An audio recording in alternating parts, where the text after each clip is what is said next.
کہ پرانے قصے کہانیوں، پرانے تذکروں، پرانی کتابوں میں نظر آتے ہیں۔ شاعر جدید دور پر نرم انداز میں تنقید کرتے ہوئے کہتے ہیں کہ اب لوگوں میں پہلی سی مروت و شرافت باقی نہیں رہی، عزت کے پیمانے بھی یکسر تبدیل ہو چکے ہیں۔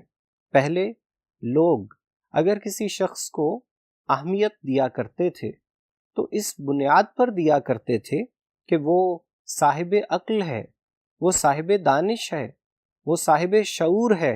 اس بنیاد پر لوگوں کی عزت کی جاتی تھی کہ کس آدمی کے پاس کتنا علم ہے، اس کی بنیاد پر لوگ عزت دیا کرتے تھے اور عزت کے حصول کے لیے علم حاصل کیا کرتے تھے اور دوسروں کے ساتھ اعلیٰ ترین اخلاق سے پیش آیا کرتے تھے۔ اس آدمی کو خاص مرتبہ ملتا تھا، خاص عزت ملتی تھی، جس کے بارے میں لوگ یہ جانتے تھے کہ یہ ہر وقت دوسروں کی مدد کے لیے تیار رہتا ہے، جبکہ آج کل ایسا کچھ دیکھنے میں نہیں آتا۔ وہ زمانے بھی تھے کہ جب اہل علم کو، اہل عقل کو، اہل ثروت سے زیادہ عزت ملتی تھی، مقام و مرتبہ دیا جاتا تھا۔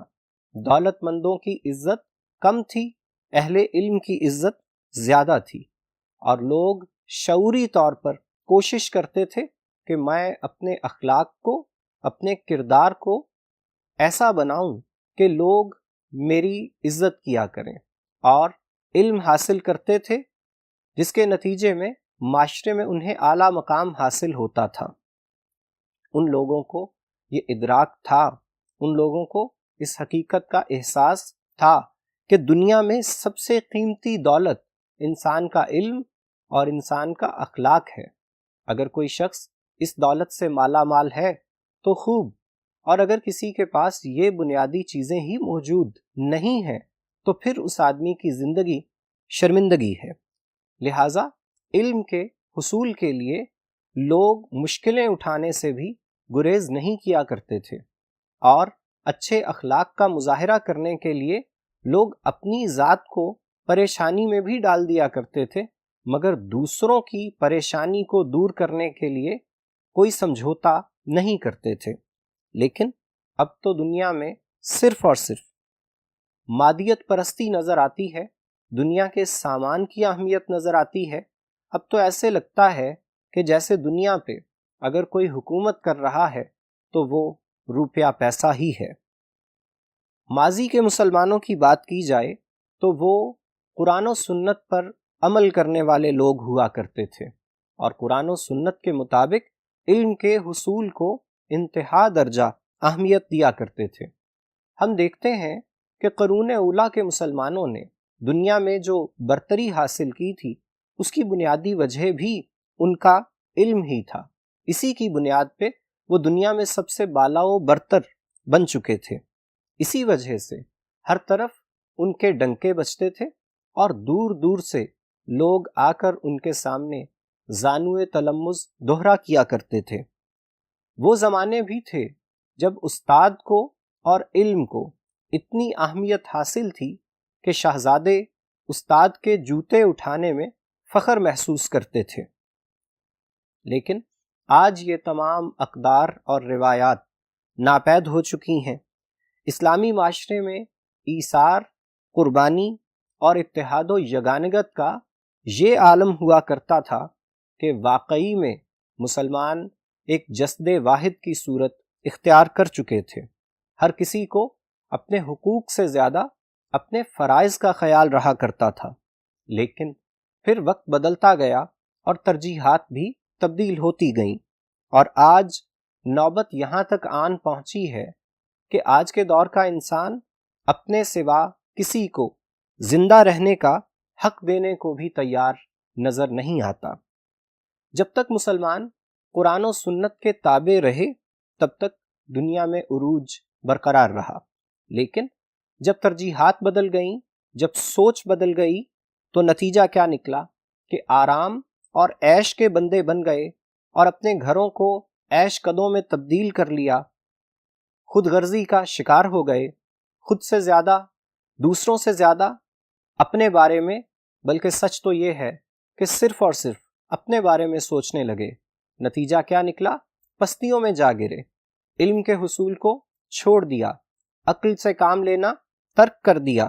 نتیجہ یہ نکلا کہ دوسروں کے طور طریقوں کو اپنا لیا، اور جو دنیا کے حکمران تھے وہ دنیا میں غلامی کی زندگی گزارنے پر مجبور ہو گئے۔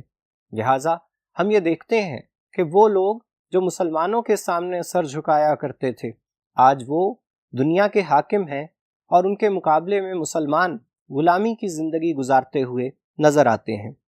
مسلمانوں کے نزدیک آج اپنی اقدار، اپنی روایات اور اپنے آباء و اجداد کے علمی ورثے کی کچھ اہمیت باقی نہیں، کیونکہ یہ ہوس زر میں مبتلا ہو چکے ہیں اور تعیشات کی خاطر اپنی عزت تک کو گروی رکھنے پہ آمادہ نظر آتے ہیں۔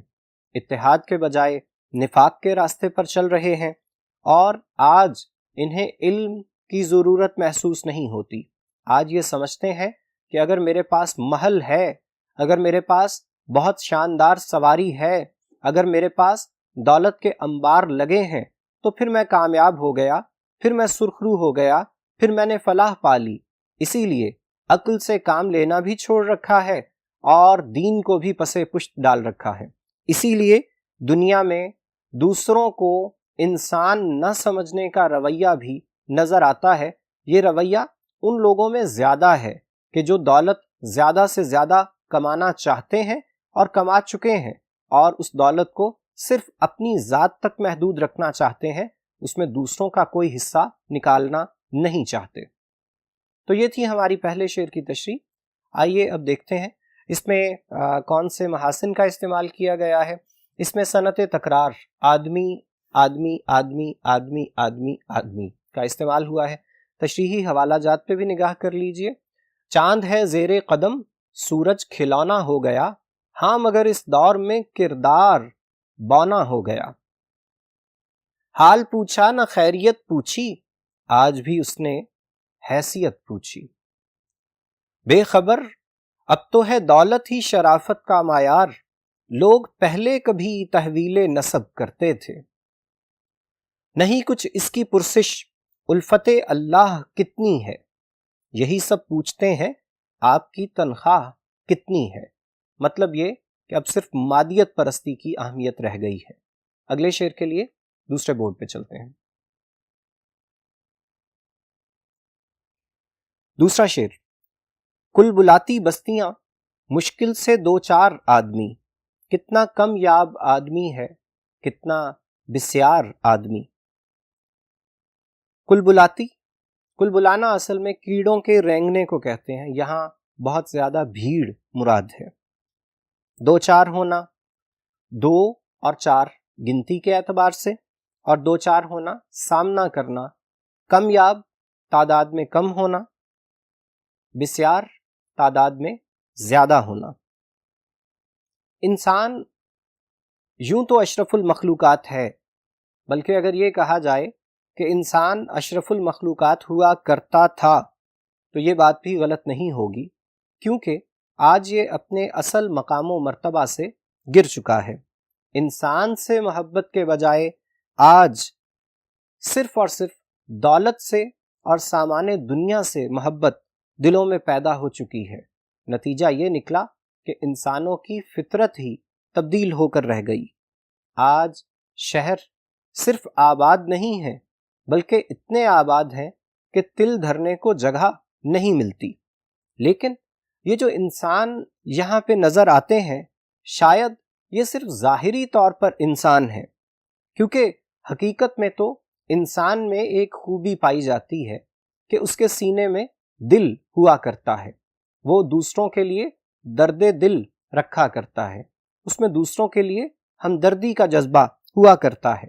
گویا ہم یہ کہہ سکتے ہیں کہ آدمی تو زندہ ہوا کرتے ہیں، آج کل تو ہمیں چلتے پھرتے لاشیں نظر آتے ہیں۔ شاعر کا شکوہ ہے کہ آج کل کے دور میں انسان کو دور دور سے دیکھیے تو بھلا معلوم ہوتا ہے، لیکن اگر قریب سے دیکھیے تو بھیانک چہرے نظر آتے ہیں۔ انسان کا ظاہر تو خوبصورت ہے، لیکن اگر باطن کی بات کیجیے تو انسان سے خوف زدہ ہو جائے۔ بدقسمتی سے آج ایسا دور آ چکا ہے کہ اتنی بڑی تعداد میں ہر طرف انسان موجود ہیں، اور اگر کہیے کہ ان میں سے کتنے ہیں جو انسانیت کے شرف پر، انسانیت کے معیار پر پورے اترتے ہیں، تو شاید مشکل سے 2-4 آدمی ملیں گے۔ شاعر نے لفظ 2-4 کے ذریعے ابہام پیدا کیا ہے۔ 2-4 کا معنی گنتی والا 2 اور 4 بھی ہو سکتا ہے، اور 2-4 کا معنی یہ بھی ہو سکتا ہے کہ انسان کو کتنی مشکلات کا سامنا کرنا پڑ رہا ہے۔ گویا آبادیاں آج بھری پڑی ہیں، بعض شہروں کی آبادی تو کروڑوں میں جا پہنچی ہے، لیکن حقیقت میں ان کروڑوں میں سے کتنے ہیں جنہیں کہا جائے کہ یہ صرف آدمی نہیں ہے، یہ صرف آدم کی اولاد نہیں ہے، بلکہ یہ انسان بھی ہیں، کیونکہ یہ انسانیت کے تمام تقاضوں کو پورا کرنے والے لوگ ہیں۔ ایک تو آبادی بہت زیادہ ہو چکی ہے، اور دوسرے یہ کہ مادیت پرستی کی وجہ سے بھی ہر انسان بے تحاشا مسائل کا شکار نظر آتا ہے، اور نتیجہ یہ کہ آج ہمیں لوگوں میں نفاق نظر آتا ہے، اتحاد نظر نہیں آتا، خلوص نظر نہیں آتا، محبت نظر نہیں آتی، اس کی جگہ بغض نظر آتا ہے، کینہ نظر آتا ہے، حسد نظر آتا ہے، اور سب سے بڑھ کر یہ کہ استحصال کا جذبہ بھی نظر آتا ہے، دوسروں کا حق مارنے کا جذبہ بھی نظر آتا ہے۔ اپنا حق بچانا تو ضروری ہوتا ہے، لیکن ہم تو دوسروں کا حق چھیننے پہ آمادہ ہو چکے ہیں۔ دنیا کی مجموعی آبادی شاید 7 ارب سے بھی زیادہ ہو چکی ہے۔ جس شہر کو دیکھیے، جس بازار کو دیکھیے، حتیٰ کہ جس شفا خانے کو دیکھیے، لوگوں سے بھری ہوئی تمام جگہیں نظر آتی ہیں۔ کسی بلند مقام پر کھڑے ہو کر دیکھیے تو یوں لگتا ہے گویا سروں کی ایک پکی ہوئی فصل ہے جو کٹنے کو تیار کھڑی ہو۔ آبادی اس قدر ہو چکی ہے، اور یہ تمام لوگ دیکھنے میں بالکل انسان ہی نظر آتے ہیں۔ شکل صورت کو دیکھیے، جسامت کو دیکھیے، تو سب کچھ انسانوں جیسا ہی ہے، لیکن یہ حقیقت میں انسان کہلانے کے مستحق نہیں ہے۔ شاعر کا یہ کہنا ہے کہ یہ ایسے لوگ ہیں کہ جو صرف انسان کی، آدم کی اولاد ہیں، وگرنہ حقیقت میں یہ حق نہیں رکھتے کہ انہیں انسان کہا جائے، کیونکہ ان کا ظاہر انسانوں جیسا ہے، ان کا باطن انسانوں جیسا نہیں ہے، اور ظاہر کے مقابلے میں باطن کی اہمیت یقیناً بہت زیادہ ہونی چاہیے۔ اصل بات تو یہ ہے کہ انسان اپنے اندر ایسے اوصاف پیدا کرے کہ جس کے نتیجے میں وہ اپنے کھوئے ہوئے مقام کو دوبارہ سے حاصل کر سکے، لیکن بدقسمتی سے آج ایسی صورت حالات نظر نہیں آتی۔ انسانوں کے اخلاق و کردار اور افکار و اعمال آج ایسے نظر نہیں آتے کہ ہم ہر آدمی کے لیے انسان کا لفظ استعمال کر سکیں۔ ہم چلتی پھرتی لاشیں کہہ سکتے ہیں، ہم دل کے بغیر مشینیں کہہ سکتے ہیں۔ شاعر اس صدمے کا اظہار کر رہے ہیں کہ وہ تمام درس، وہ تمام سبق جو اللہ کے قریب 1,24,000 انبیاء اور تمام نیک ہستیوں نے انسان کو دیے تھے، وہ تمام سبق انسانوں نے آج فراموش کر دیے ہیں، بھلا دیے ہیں، اور نتیجے کے طور پر راہ راست سے بھٹک چکے ہیں۔ وہ علم و دانش اور اخلاق جو انسان کو انسان بنایا کرتا تھا، آج وہ انسان میں موجود نہیں، بلکہ بعض اوقات تو یہ خوبیاں انسانوں کے مقابلے میں جانوروں میں زیادہ نظر آتی ہیں۔ آج کا انسان لالچ کی وجہ سے اپنی تمام خوبیوں سے محروم ہوتا چلا جا رہا ہے، اور اس نے جانوروں سے بھی پست مقام کو خود اپنے لیے پسند کر لیا ہے۔ تو عزیز طلبہ، یہ تھی اس شعر کی تشریح۔ اب ذرا دیکھتے ہیں کہ اس میں کون سے فنی محاسن کا استعمال کیا گیا ہے۔ صنعت سیاق الاعداد کا استعمال کیا گیا ہے 2، 4۔ صنعت تضاد، کم یاب اور بسیار کے الفاظ ایک دوسرے کے متضاد ہیں، جبکہ صنعت تکرار، آدمی آدمی کا استعمال کیا گیا ہے۔ اب تشریحی حوالہ جات پہ ایک نگاہ کر لیجئے گا۔ چہروں کے میلے، جسموں کے جنگل تھے ہر جگہ، ان میں کہیں بھی کوئی مگر آدمی نہ تھا، چہرے ہی چہرے ہیں، حقیقت میں آدمی نہیں ہے۔ آدمی تو ملے زندگی میں بہت، دل تڑپتا رہا آدمی کے لیے۔ مطلب یہ کہ ظاہراً تو دیکھنے میں یہ لوگ آدمی ہی ہیں، لیکن حقیقت میں کوئی آدمی ہو اس کی تلاش ہی رہی ساری عمر۔ مارو کژدم رہ گئے، کیڑے مکوڑے رہ گئے، صورتیں تو ہیں مگر انسان تھوڑے رہ گئے۔ مار سانپ، کژدم بچھو، تو آج کل سانپ اور بچھو کی فطرت کے لوگ نظر آتے ہیں یا کیڑے مکوڑے نظر آتے ہیں۔ حقیقت میں انسان کہلانے کے مستحق لوگ کم رہ گئے، باقی تو سب کی بس انسانوں جیسی شکلیں ہیں۔ چلتے پھرتے ہوئے مردوں سے ملاقاتیں ہیں، زندگی کشف و کرامات نظر آتی ہے۔ مطلب اب زندگی حقیقت سے دور کی چیز نظر آنے لگی ہے، کیونکہ ہمارے ارد گرد تو لاشیں ہی چلتی پھرتی نظر آ رہی ہیں۔ تو عزیز طلبہ، یہ تھا ہمارا آج کا لیکچر۔ امید ہے آپ کو تمام نکات کی بخوبی سمجھ آئی ہوگی اور آپ امتحان میں ان کو اچھے طریقے سے لکھ پائیں گے۔ آج کے لیے اتنا ہی کافی ہے، اب آپ کے ساتھ ملاقات ہوگی اگلے لیکچر میں، تب تک کے لیے اللہ حافظ۔